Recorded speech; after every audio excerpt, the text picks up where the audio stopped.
Salut toi, tu regardes la 9e vidéo de ma chaîne Lily Crée. Si tu me regardes depuis le début, je t'en remercie infiniment.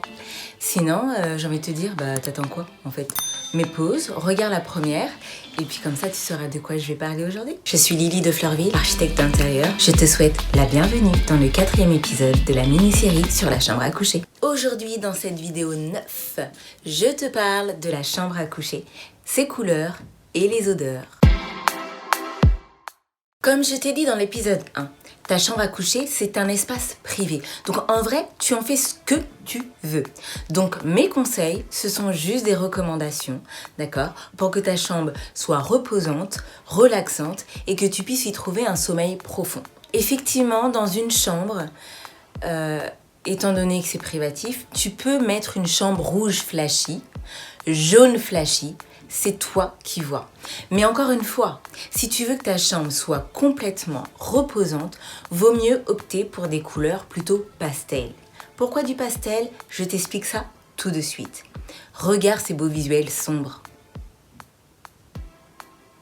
Ils sont magnifiques. Ceci dit, si tu optes pour une couleur sombre, plus ta couleur est sombre, plus la lumière va être absorbée. Plus ta lumière est absorbée, et plus elle va se transformer en chaleur. Et plus il fait chaud dans ta chambre, et plus ça devient insupportable pour pouvoir dormir paisiblement. Bah oui, ça s'appelle l'albédo. Et oui, j'ai appris ce mot en écoutant C'est toujours pas sorcier. Les couleurs que je t'ai sélectionnées, ce sont les couleurs hyper tendance en ce moment. Le mauve, lilas, toute la famille des violets en fait.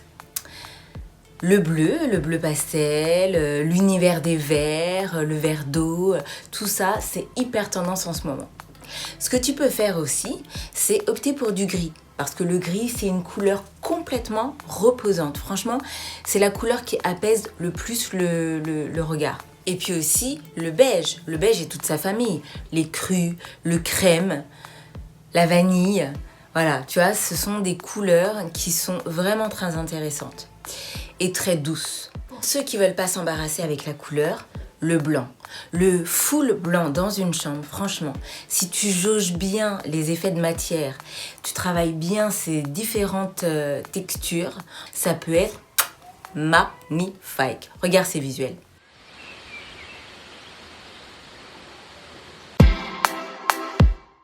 L'architecture olfactique, on n'en parle pas assez.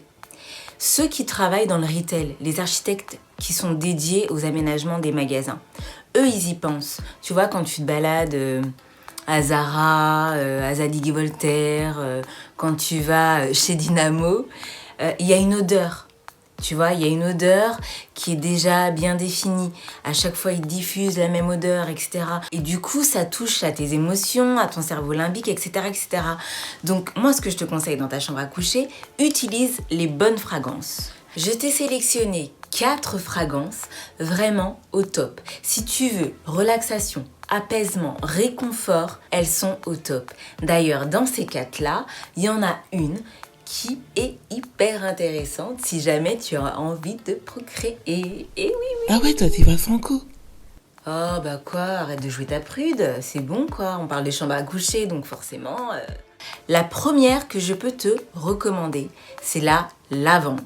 La lavande, elle a une odeur florale, légère, douce et en plus de ça, d'un point de vue couleur, c'est hyper tendance. Là, on va rentrer dans une saison estivale où elles vont commencer à bourgeonner. Donc, utilise ça dans ta chambre en pot pourri, ça peut être top. Ou même en huile essentielle, en diffusion en huile essentielle. J'ai une naturopathe qui serait très intéressée de vous en dire plus. Je vous mettrai ses coordonnées en commentaire. La deuxième fragrance que je peux te recommander dans ta chambre, c'est la vanille. Moi, je suis une enfant des îles, donc j'adore. J'adore, un truc de ouf, j'adore. Au-delà de toutes ces vertus relaxantes, la vanille, elle est aphrodisiaque. Et oui. Donc du coup, voilà, tu vois, si t'as envie de... Bémol sur la marjolaine, c'est la 3e reco. La marjolaine, elle est très bien pour se relaxer. Par contre, si t'as des désirs charnels, oublie, parce qu'elle les réduit complètement en fait. Voilà. La mélisse. C'est une plante très rare, elle a un parfum délicatement citronné et c'est hyper intéressant parce que ses vertus, c'est vraiment axé sur la relaxation, la détente, limite sédatif, tu vois. Et puis enfin, tu prends un petit pot pourri, tu choisis l'une des 4, tu mets 2-3 gouttes d'huile essentielle ou de parfum d'intérieur, ça peut être juste magique quand tu rentres dans ta chambre. Et là, tu t'endors.